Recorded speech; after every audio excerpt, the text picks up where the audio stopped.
낮에는 생명을 살리는 의술을 펼쳤습니다. 밤에는 술과 음악으로 권력자들을 접대해야 했습니다. 조선시대, 이런 이중의 삶을 살아야 했던 여성들이 있었습니다. 그들은 의녀였습니다. 여성 환자를 치료하는 유일한 전문 의료인이었습니다. 하지만 사람들은 그들을 이렇게 불렀습니다. 약방기생, 약방의 기생이라는 뜻입니다. 우리는 대장금을 압니다. 조선 최고의 여성 의료인 왕의 주치의가 된 전설적인 인물입니다. 하지만 대장금의 영광 뒤에는 수많은 의녀들의 눈물이 있었습니다.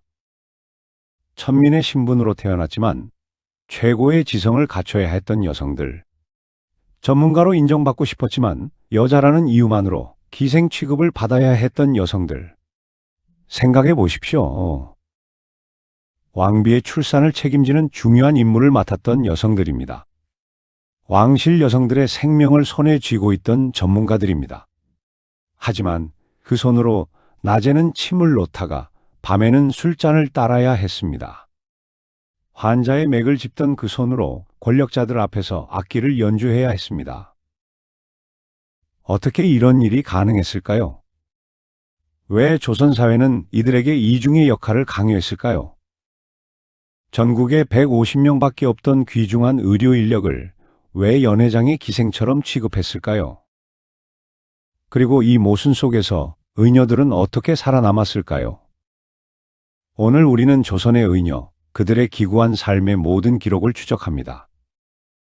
역사가 외면했던 여성 전문가들의 이야기, 약방기생이라는 모욕 뒤에 숨겨진 진실, 그리고 그 속에서도 빛을 잃지 않으려 했던 여성들의 투쟁. 오늘의 사연 시작하기 전 구독과 좋아요 눌러주시고 어디서 듣고 계신지 알려주시면 따뜻한 마음을 담아 그곳에 좋은 일만 가득하시기를 응원하겠습니다. 지금부터 시작합니다. 일부 내외법의 벽, 여성 의료인의 탄생.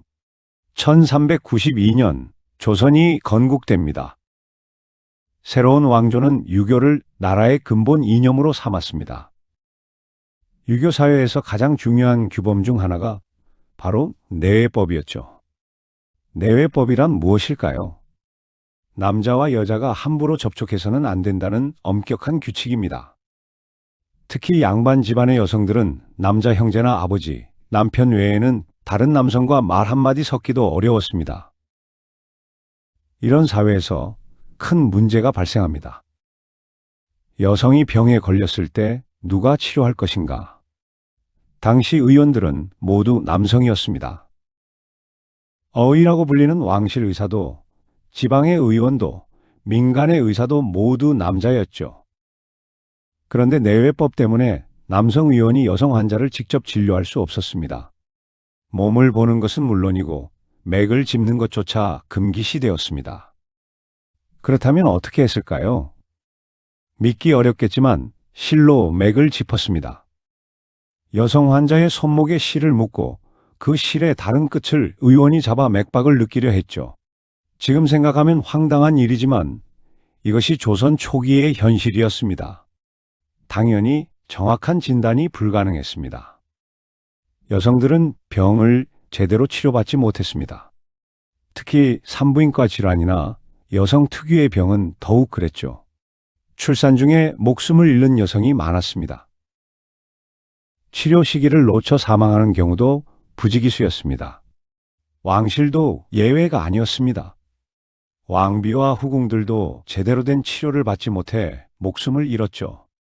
세자를 낳다가 죽는 왕비도 있었습니다.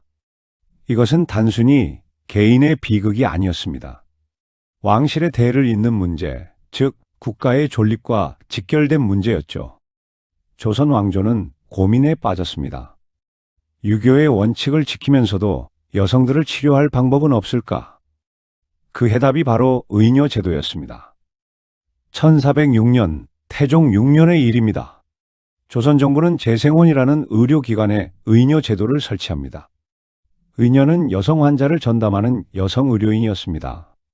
같은 여성인이 몸을 직접 보고 진찰할 수 있었죠. 내외법을 어기지 않으면서도 제대로 된 의료 서비스를 제공할 수 있는 해결책이었습니다.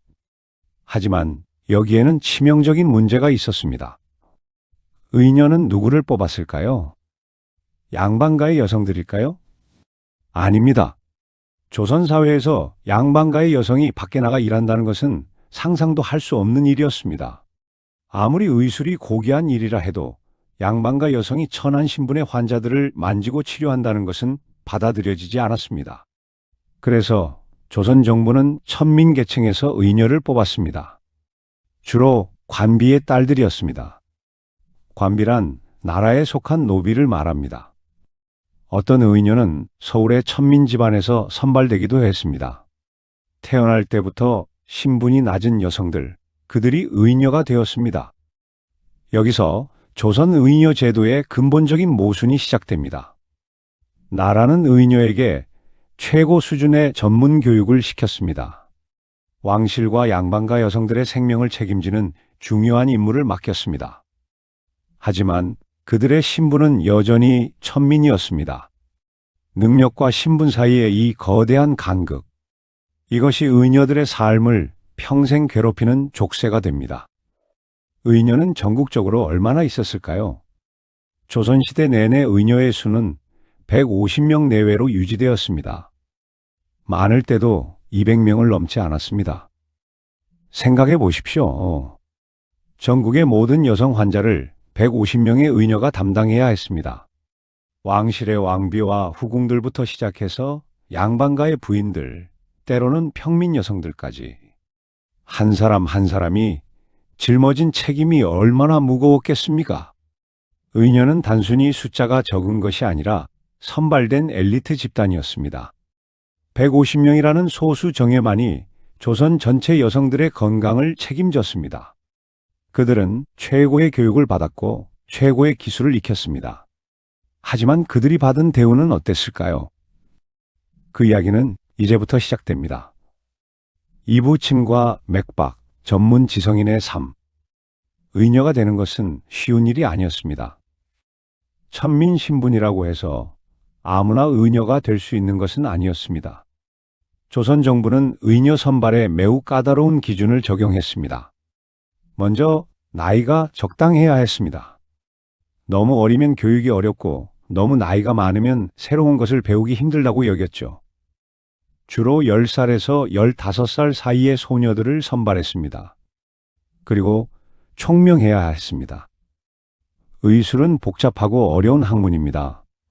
기억력이 좋고 이해력이 빠르고 손재주가 있어야 했습니다. 용모도 중요했습니다.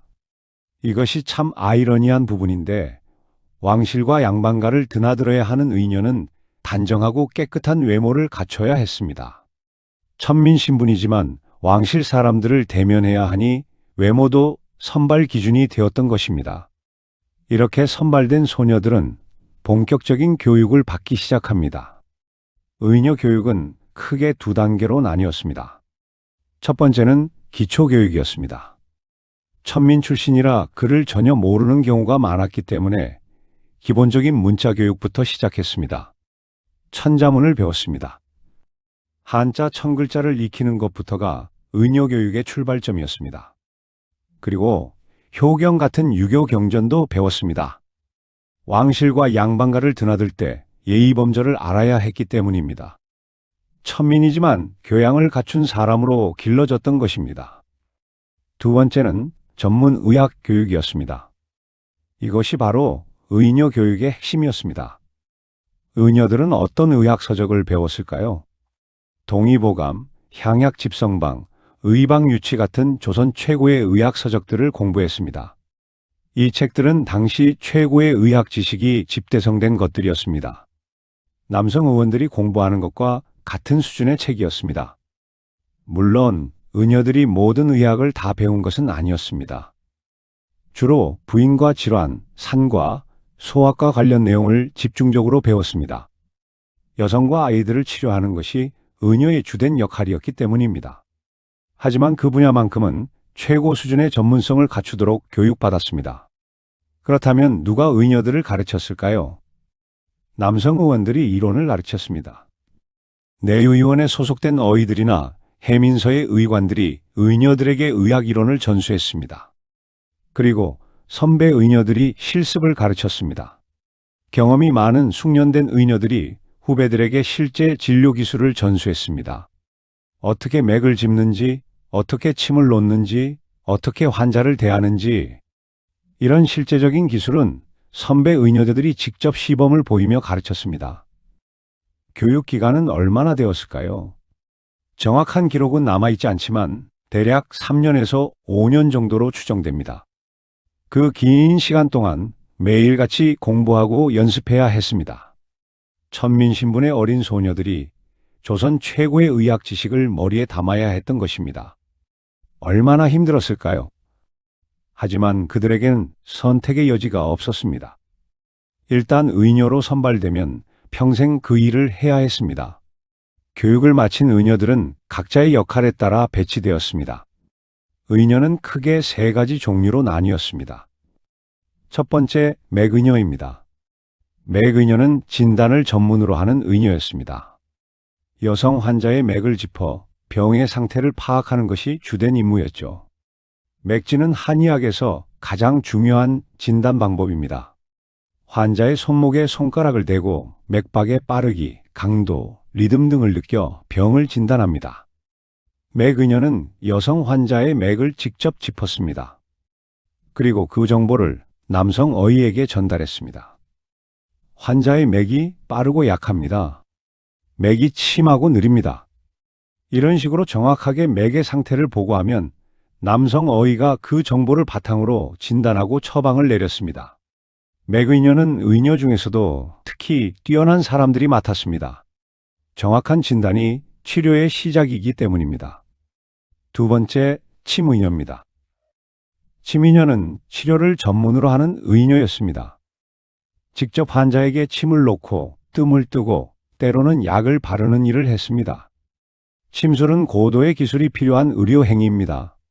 인체의 경혈을 정확히 알아야 하고 침을 놓는 깊이와 각도, 시간을 정확히 조절해야 합니다.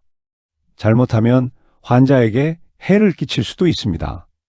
침의녀들은 이 어려운 기술을 완벽하게 익혔습니다. 수많은 연습과 실습을 통해 손끝의 감각을 키웠습니다. 부인과 질환, 생리불순, 난임, 산후조리 등 여성 특유의 질병을 침과 뜸으로 치료했습니다. 세 번째, 산파 역할을 하는 의녀들이 있었습니다. 출산을 돕는 이 일은 의녀의 가장 중요한 임무 중 하나였습니다. 특히 왕실의 출산은 국가적인 대사였습니다. 왕비나 후궁이 아이를 낳을 때면 산실청이라는 임시기구가 설치되었습니다. 산실청에는 여러 명의 의녀가 배치되었습니다. 출산 전부터 산모를 돌보고 출산 과정을 돕고 산후조리를 책임졌습니다. 왕자나 공주의 탄생은 왕조의 미래가 걸린 문제였습니다. 의녀들은 그 무거운 책임을 짊어지고 산실에 들어갔습니다. 출산이 순조롭게 진행되도록 산모를 돌보고 혹시 모를 위급 상황에 대비했습니다. 아기가 태어난 후에는 신생아를 돌보는 일도 의녀의 몫이었습니다. 탯줄을 자르고 아기를 씻기고 건강 상태를 확인했습니다. 산모가 회복할 때까지 곁을 지키며 간호했습니다. 왕실뿐만 아니라 양반가의 출산도 의녀들이 담당했습니다. 조선시대 출산은 매우 위험한 일이었습니다. 제왕절개 같은 수술이 없던 시대였으니 난산이 생기면 산모나 아기 혹은 둘 다 목숨을 잃는 경우가 많았습니다. 의녀들은 그런 위험한 순간에 산모 곁을 지키며 최선을 다했습니다. 오랜 경험으로 축적된 지혜와 기술로 산모와 아기를 살렸습니다. 의녀들은 또한 등급으로 나뉘었습니다. 가장 높은 등급은 내의였습니다. 내의는 궁궐 안에서 왕실 여성들을 전담하는 최고급 의녀였습니다. 왕비, 대비, 후궁들을 직접 진료하는 영광스러운 자리였죠. 하지만 그만큼 책임도 막중했습니다. 왕실 여성이 병에 걸리거나 출산에 문제가 생기면 내의의 목숨이 위태로울 수도 있었습니다. 그 다음이 간병이었습니다. 간병인은 주로 관청에 배속되어 일반 환자들을 돌보는 의녀였습니다. 해민서나 활인서 같은 의료기관에서 일하며 백성들을 치료했습니다. 내의보다는 지위가 낮았지만 여전히 전문 의료인으로서 존중받았습니다. 가장 낮은 등급은 초학위였습니다. 초학위는 이제 막 교육을 마치고 실무에 투입된 신참 의녀들이었습니다. 선배 의녀들을 도우며 경험을 쌓아가는 단계였죠.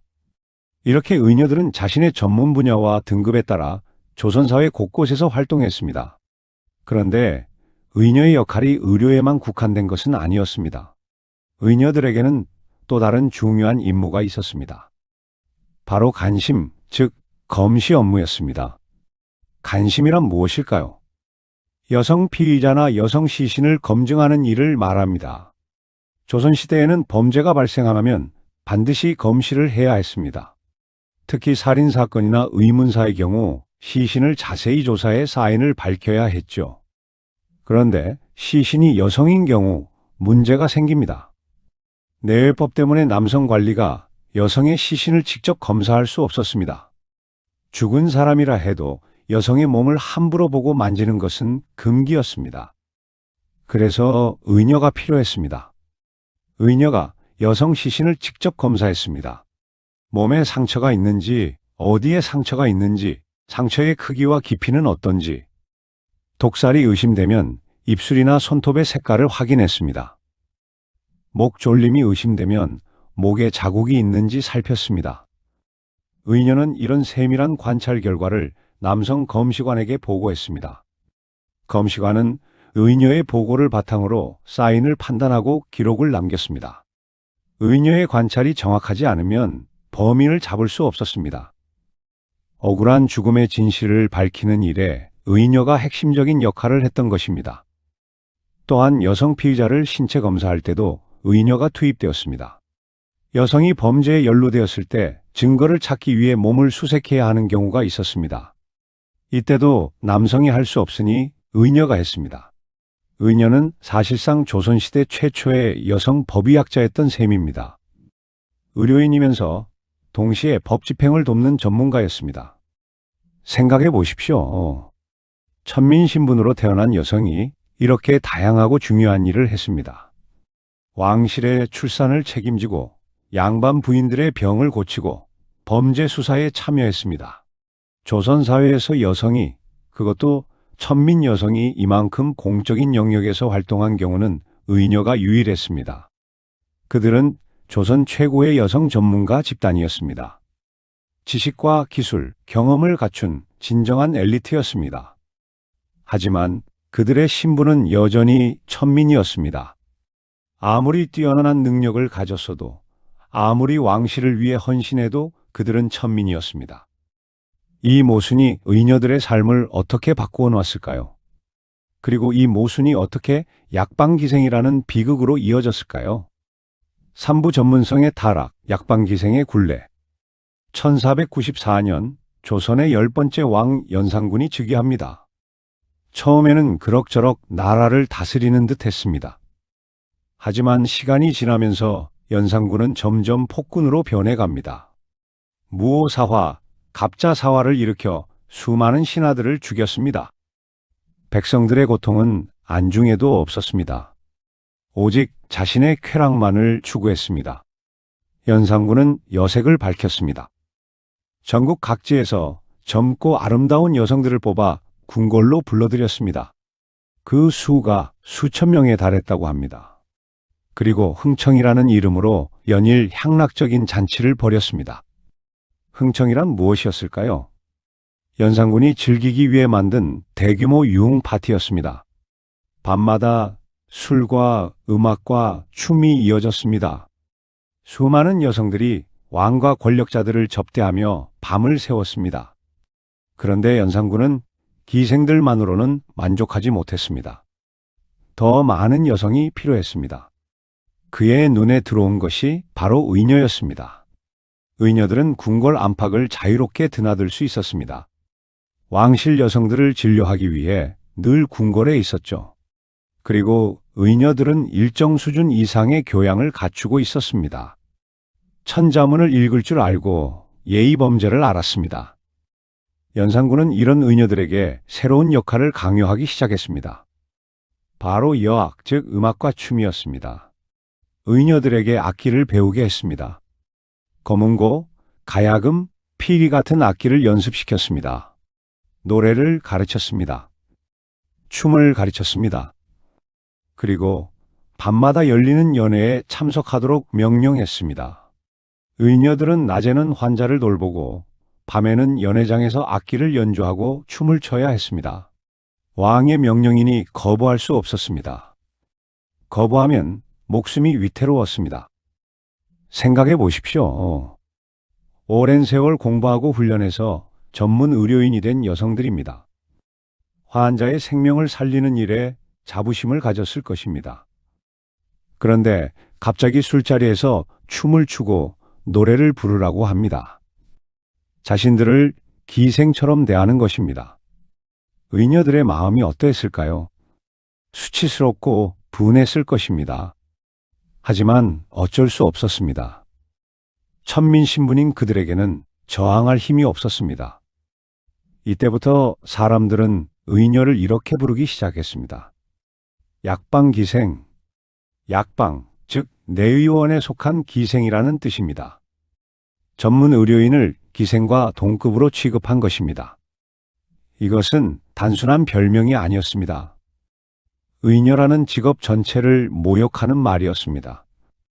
여성 전문가에 대한 사회의 인식을 보여주는 말이었습니다. 아무리 뛰어난 능력을 가져도, 아무리 중요한 일을 해도 여자라는 이유만으로, 천민이라는 이유만으로 언제든 성적 대상화될 수 있다는 것을 보여주는 말이었습니다. 연산군의 폭정은 12년간 계속되었습니다. 1506년 중종 반정이 일어나 연산군은 폐위됩니다. 새로운 왕 중종이 즉위했습니다. 중종은 개혁을 시도한 왕으로 알려져 있습니다. 연산군 시대의 잘못된 관행들을 바로잡으려 했죠. 의녀 문제도 그중 하나였습니다. 중종은 즉위 초기의 의녀들을 본업으로 돌려보내려 했습니다. 불필요한 여학을 폐지하겠다고 선언했습니다. 의녀는 의료에만 전념하게 하겠다고 했습니다. 실제로 중종실록을 보면 이런 내용이 나옵니다. 의녀들이 연회에 동원되는 것을 막아야 한다는 신하들의 상소가 있었습니다. 중종도 이에 동의하는 모습을 보였습니다. 하지만 현실은 달랐습니다. 이미 관행으로 굳어진 것을 바꾸기란 쉽지 않았습니다. 권력자들은 여전히 연회를 즐겼습니다. 그리고 연회에는 여성들의 노래와 춤이 필요했습니다. 기생만으로는 부족했습니다. 의녀들도 계속 동원되었습니다. 왕이 금지한다고 해도 실제로는 계속되었습니다. 특히 지방 관아에서는 더욱 심했습니다. 관찰사나 수령들이 부임하면 환영 연회를 열었습니다. 그 자리에 의녀들이 불려 나왔습니다. 중앙정부의 통제가 미치지 않는 곳에서는 의녀 착취가 계속되었습니다. 의녀들은 이중 생활을 해야 했습니다. 낮에는 진지한 의료인으로서 환자를 돌봤습니다. 맥을 짚고 침을 놓고 약을 지었습니다. 목숨이 왔다 갔다 하는 긴박한 상황에서 최선을 다했습니다. 그러다가 밤이 되면 화려한 옷으로 갈아입고 연회장으로 갔습니다. 악기를 들고 춤을 추고 술을 따랐습니다. 권력자들의 농담을 듣고 웃어야 했습니다. 때로는 성희롱을 당하기도 했을 것입니다. 한 사람 안에 두 개의 정체성이 공존했습니다. 전문가와 접대부, 의사와 기생. 이 모순된 정체성 사이에서 의녀들은 고통받았습니다. 자존감은 무너졌습니다. 자신이 배운 의술에 대한 자부심과 밤에 겪어야 하는 굴욕 사이에서 갈등했습니다. 하지만 그들은 계속 살아가야 했습니다. 천민 신분이었기에 다른 선택지가 없었습니다. 의녀를 그만둔다고 해도 갈 곳이 없었습니다. 관비로 돌아가거나 다른 천한 일을 해야 했습니다. 차라리 의녀로 남는 것이 나았습니다. 적어도 의녀는 기술을 가진 전문직이었으니까요. 그래서 그들은 참았습니다. 낮의 자부심과 밤의 수치심을 함께 안고 살았습니다.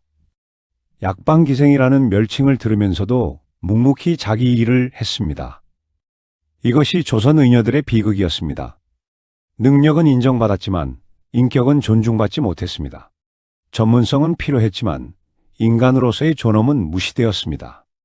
여자라서, 천민이라서 그 두 가지 이유만으로 이중의 착취를 당해야 했습니다. 사부 의녀의 일상과 처우, 궁궐 속 경계인에 비해 의녀들은 어디에서 살았을까요? 궁궐 안에서 그들의 일상은 어떠했을까요? 전문가로서 존중받았다고는 하지만 실제 그들의 삶은 어떠했는지 들여다봐야 합니다. 의녀들의 주된 근무지는 내의원이었습니다. 내의원은 왕실의 의료를 담당하는 최고 의료기관이었죠. 어이들이 왕과 왕실 남성들을 진료했다면 의녀들은 같은 공간에서 왕실 여성들을 진료했습니다. 내의원은 궁궐 안에 있었습니다. 창덕궁이나 경복궁 같은 왕궁 내부에 자리 잡고 있었죠. 의녀들은 이곳에서 대기하며 언제든 호출에 응할 준비를 했습니다. 왕비나 후궁이 몸이 불편하다고 하면 즉시 달려가야 했습니다. 밤중이든 새벽이든 상관없었습니다. 그래서 의녀들은 궁궐 안에 거처를 마련해야 했습니다. 의녀들의 거주 공간은 궁궐 내 별도의 처소였습니다. 화려한 곳은 아니었습니다. 왕실 여성들이 사는 정각과는 비교할 수 없는 소박한 공간이었죠. 여러 명의 의녀가 함께 생활하는 공동 거처였습니다. 좁은 방 하나를 여러 사람이 나눠 쓰기도 했습니다. 천민 신분이었기에 개인 공간에 대한 배려는 없었습니다. 하지만 일반 관비들보다는 나은 환경이었습니다. 적어도 비바람을 피할 수 있는 제대로 된 건물 안에서 지낼 수 있었으니까요. 의녀들의 하루는 엄격한 규율 속에서 진행되었습니다. 새벽 일찍 일어나야 했습니다. 왕실 여성들이 일어나기 전에 이미 준비를 마쳐야 했죠. 세수를 하고 머리를 정돈하고 옷을 갈아입었습니다. 의녀들의 복장은 까다롭게 규정되어 있었습니다. 일반 관비들처럼 아무렇게나 입을 수 없었습니다.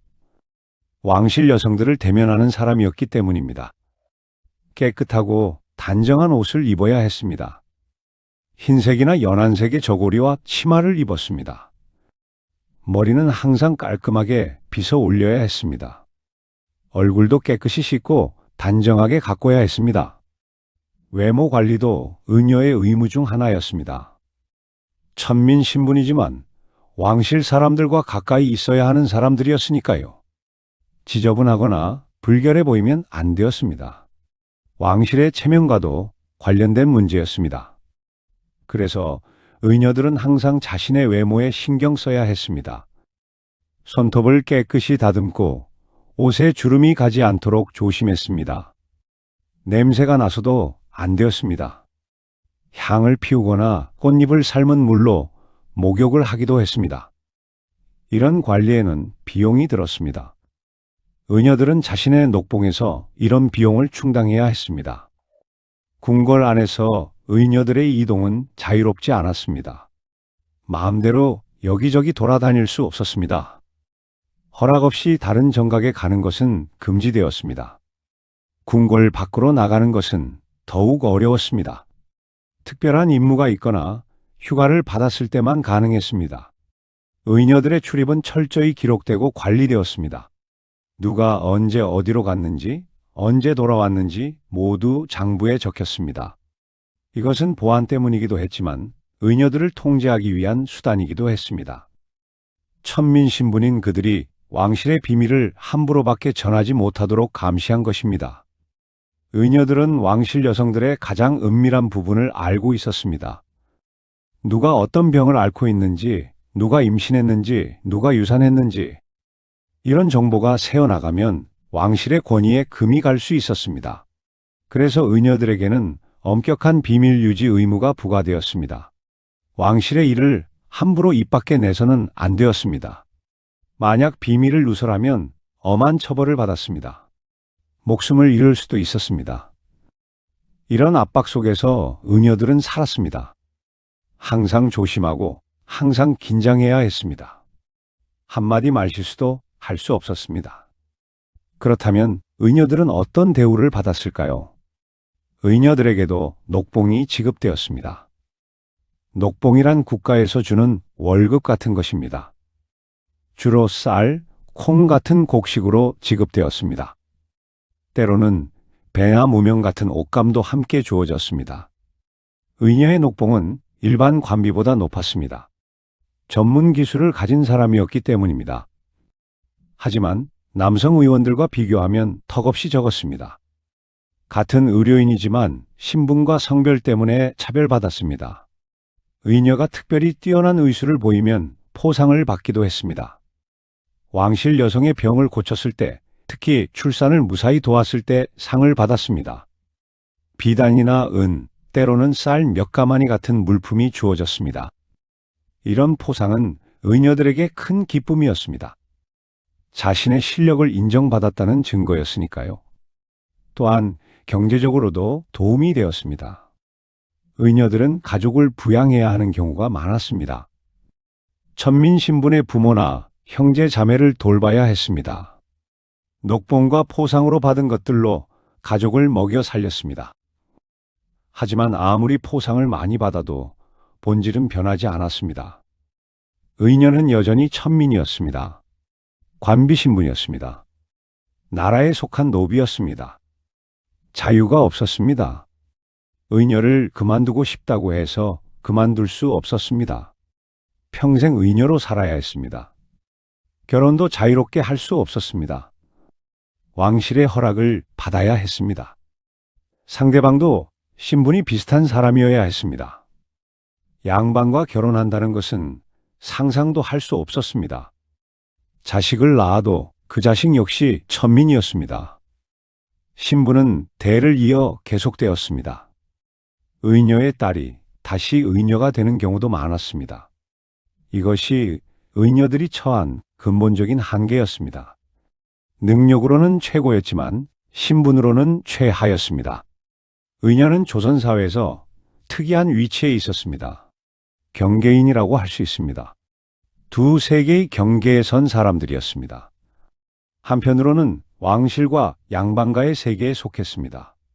왕비, 후궁, 공주들을 진료했습니다. 그들의 가장 은밀한 비밀을 알았습니다. 양반 부인들의 몸을 만지고 치료했습니다. 이것은 일반 천민은 상상도 할 수 없는 일이었습니다. 다른 한편으로는 천민 세계에 속했습니다. 신분은 노비였습니다. 권리는 없고 의무만 있었습니다. 언제든 처벌받을 수 있었습니다. 이 두 세계 사이에서 의녀들은 아슬아슬하게 줄타기를 했습니다. 왕실 여성들에게는 공손하고 조심스럽게 대해야 했습니다. 실수가 있으면 안 되었습니다. 하지만 지나치게 가까워져서도 안 되었습니다. 천민이 감히 왕실 사람과 친밀한 관계를 맺는다는 것은 불경이었습니다. 적당한 거리를 유지해야 했습니다. 남성 의원들과의 관계도 미묘했습니다. 의녀는 남성 의원의 지시를 받아 일했습니다. 환자의 맥을 짚은 후 그 상태를 남성 의원에게 보고했습니다. 남성 의원이 처방을 내리면 그대로 따라야 했습니다. 하지만 실제로는 의녀가 더 정확하게 진단하는 경우도 많았습니다. 여성의 몸을 직접 보고 만질 수 있었으니까요. 경험도 풍부했습니다. 때로는 남성 의원보다 더 나은 판단을 내릴 수 있었습니다. 하지만 공식적으로는 남성 의원이 위였습니다. 의녀는 보조자였습니다. 의녀가 아무리 뛰어나도 남성 의원의 의견을 거스를 수 없었습니다. 이것이 경계인으로서의 고통이었습니다. 능력은 있지만 권한은 없었습니다. 책임은 져야 하지만 인정은 받지 못했습니다. 특히 문제가 생겼을 때 의녀들은 더 가혹한 처벌을 받았습니다. 왕실 여성이 병에 걸렸는데 낫지 않으면 누구의 책임이었을까요? 당연히 담당 의원들의 책임이었습니다. 남성 어의도 처벌받았지만 의녀도 함께 처벌받았습니다. 때로는 의녀가 더 무거운 처벌을 받기도 했습니다. 왕실 여성의 몸을 직접 다룬 사람은 의녀였기 때문입니다. 실제로 조선왕조실록을 보면 이런 기록들이 나옵니다. 어느 왕비가 출산 중에 위독해졌습니다. 담당 어의와 의녀들이 최선을 다했지만 왕비가 사망했습니다. 그러자 관련된 의원들이 모두 처벌받았습니다. 유배를 가거나 곤장을 맞았습니다. 의녀들도 마찬가지였습니다.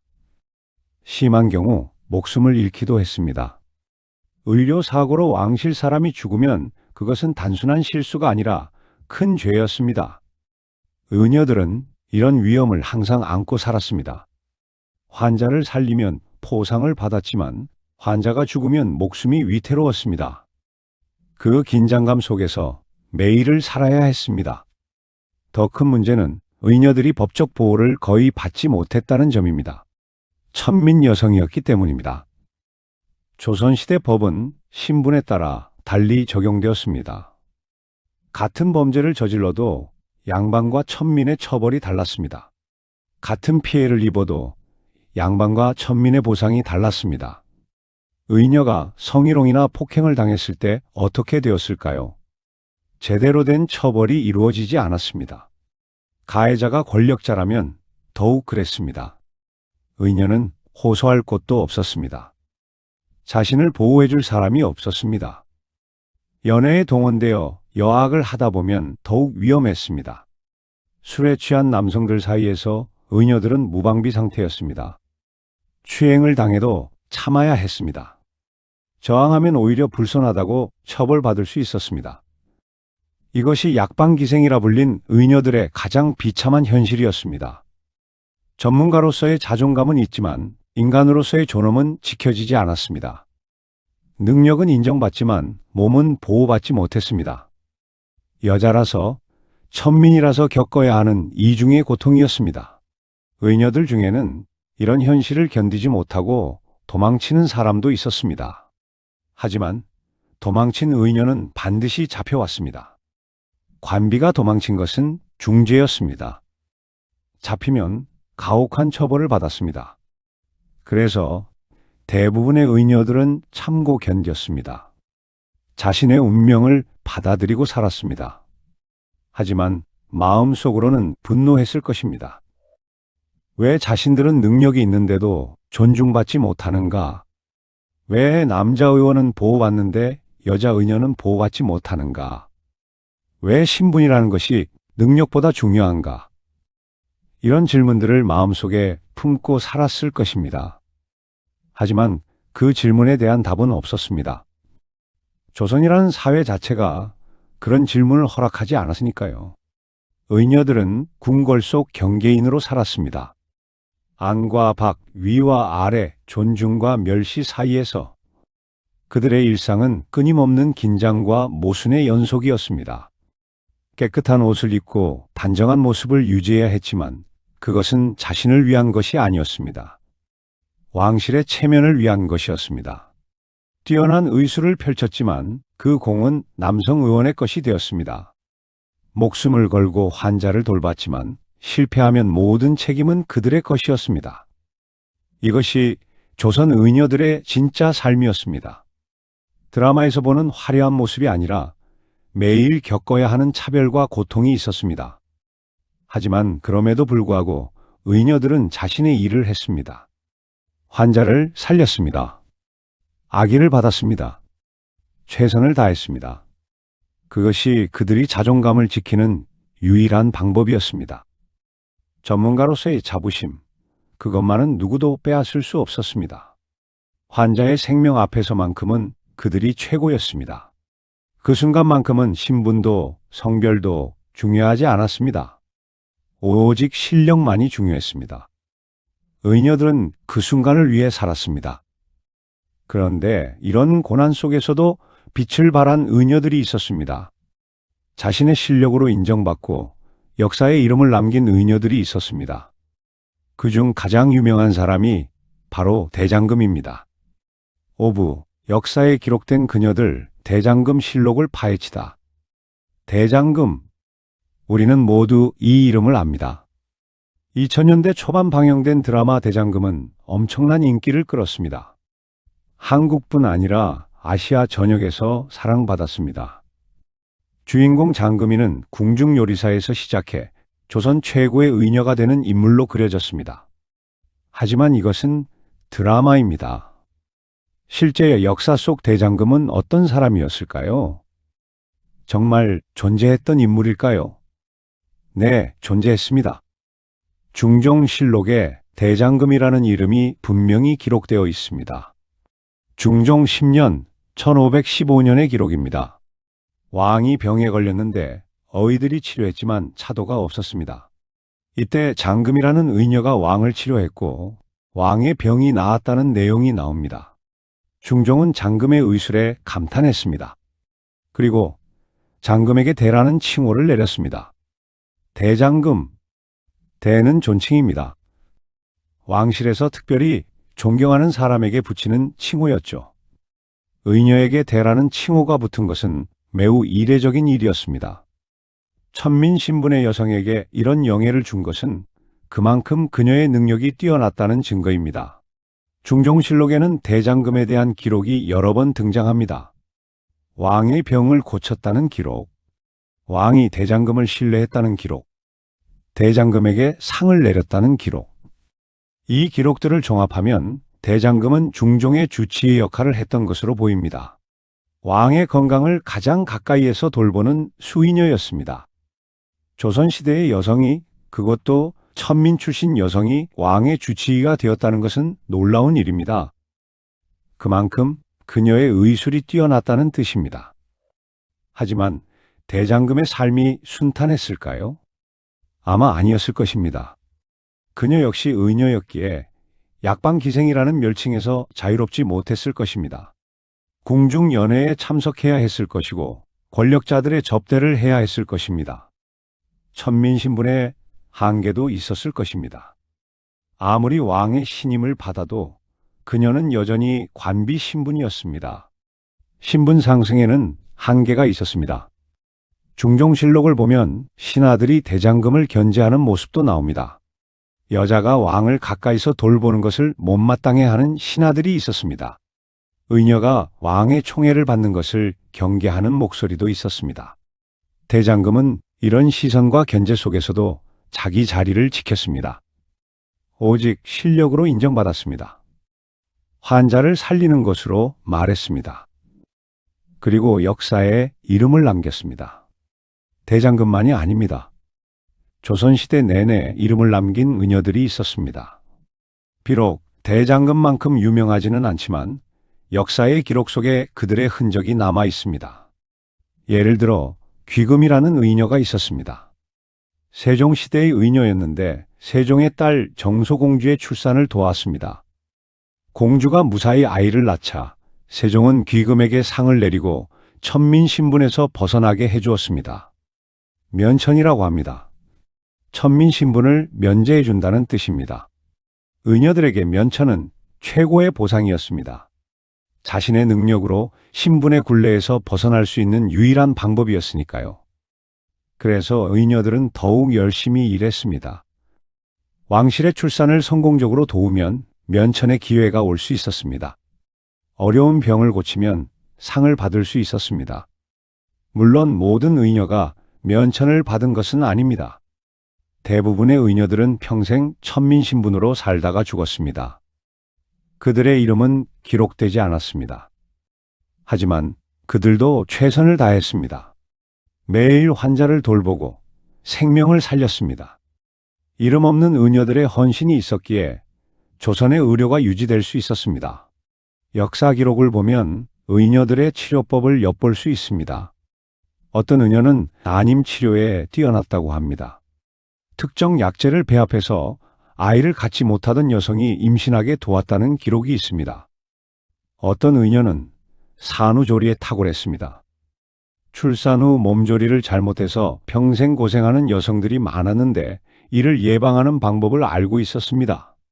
어떤 의녀는 부인과 질환 치료에 능했습니다. 생리불순, 하혈, 복통 같은 증상을 침과 뜸, 한약으로 다스렸습니다.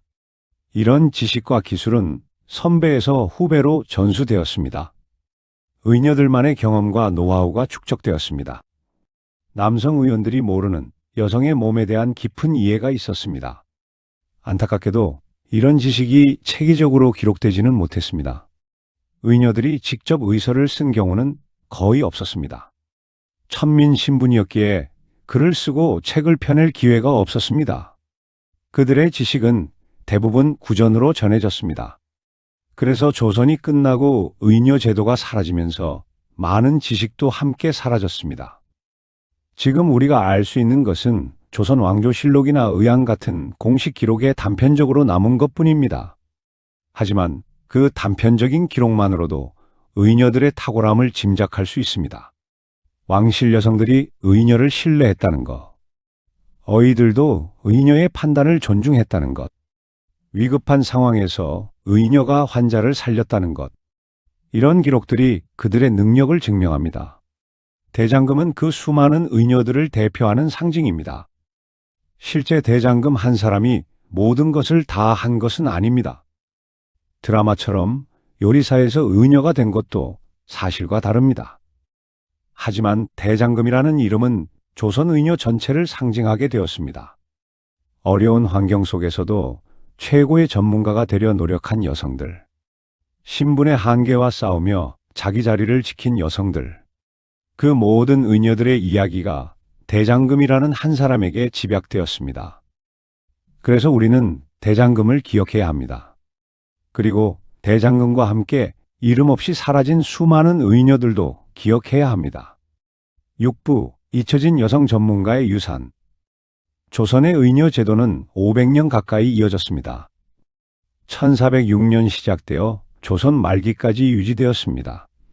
하지만 19세기 후반 조선 사회는 급격하게 변화하기 시작합니다. 서양 문물이 들어왔습니다. 서양 의학도 함께 들어왔습니다. 선교사들이 세운 병원에서 서양 의사들이 환자를 치료했습니다. 마취를 하고 수술을 하는 새로운 의료 기술이 소개되었습니다. 처음에는 사람들이 낯설어했지만 점차 서양 의학의 효과를 인정하기 시작했습니다. 조선 정부도 근대화를 추진했습니다. 1894년 갑오개혁이 단행됩니다. 신분제가 폐지되었습니다. 노비제도가 사라졌습니다.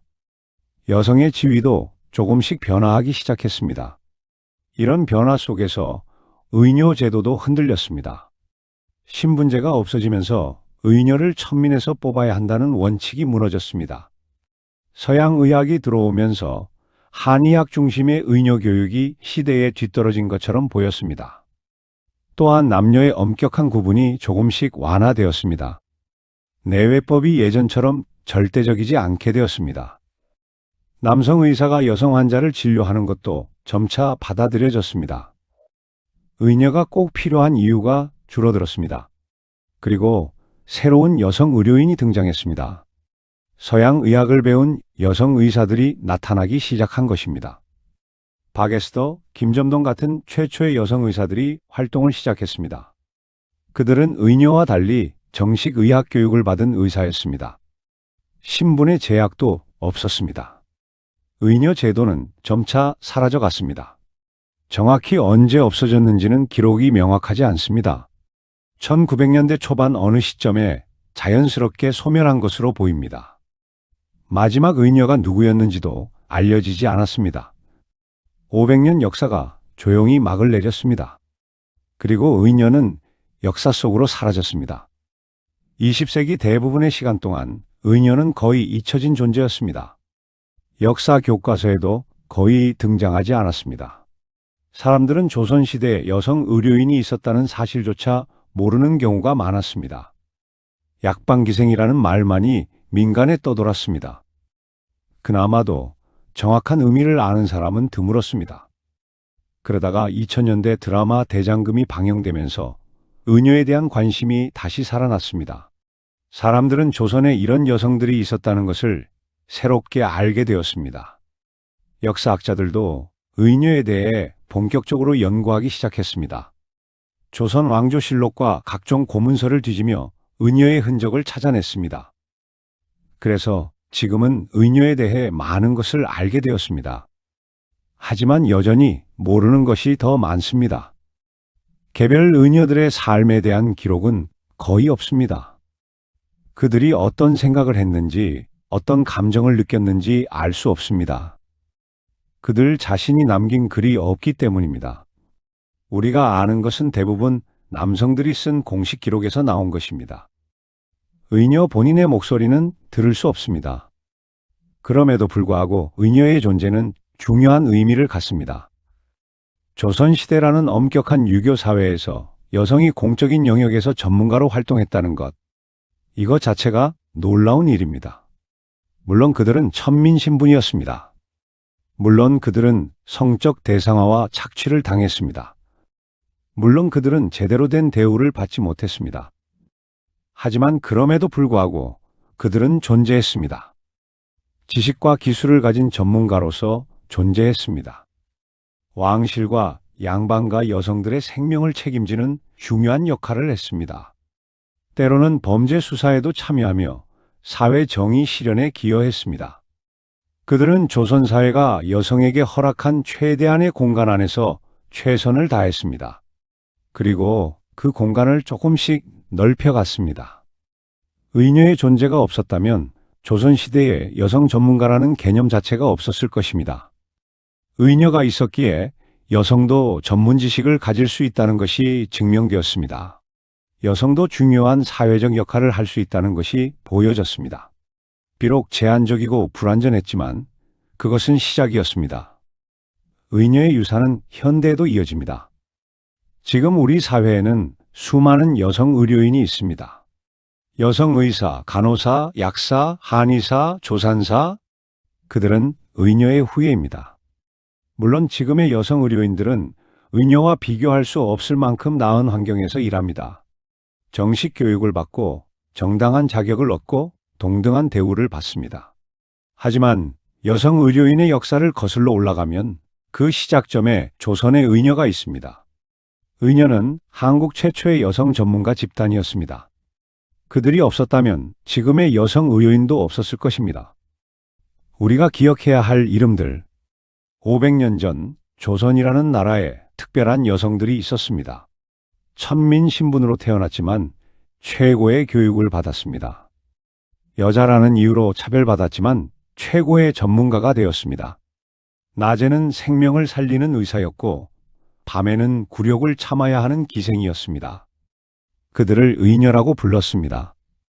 그리고 사람들은 그들을 약방기생이라고 조롱했습니다. 약방기생, 이 말 속에는 조선 사회의 모순이 담겨 있습니다. 여성의 능력은 필요했지만 여성의 인격은 존중받지 못했습니다.